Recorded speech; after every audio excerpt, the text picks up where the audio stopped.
Nangalkot news channel থেকে প্রস্তুত করছি বাংলাটা ইউনিয়ন সেবাখোলা হাটে যে এই সবাই মিলে গত বৃহস্পতিবার রাত্রে কুমিল্লা থেকে প্রেমের প্রলোভন দেখিয়ে দুইটি তরুণীকে এই ছোট্ট ঘরটিতে রাখা হয়। এরপরে সারা রাত্রে তাদেরকে গণধর্ষণ করে 15 থেকে 16 জন যুবক অচেতন অবস্থা তাদেরকে শুক্রবারে সকালে তাদেরকে কুমিল্লা পাঠিয়ে দেওয়া হয়।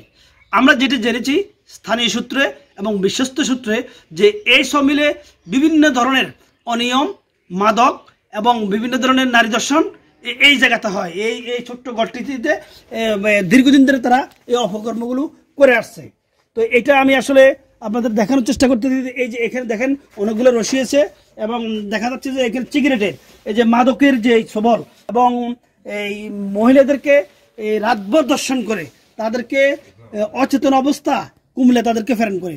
এবং এখানে দেখা যাচ্ছে এই দেখেন এই যে খাট, এখানে একটি খাটও রয়েছে।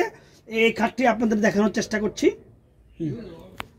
এখন তো পর্যন্ত আপনাদেরকে যে দৃশ্যটা আমি দেখিয়েছি এটি অত্যন্ত ঘৃণ্য এবং যে এই চক্রগুলো বিভিন্ন সমিল, বিভিন্ন প্রতিষ্ঠানের লেবাস দাঁড়িয়ে ভিতরে একটা রুম করে নানা ধরনের অনিয়ম এবং জেনা ব্যভিচার কাজ করে যাচ্ছে।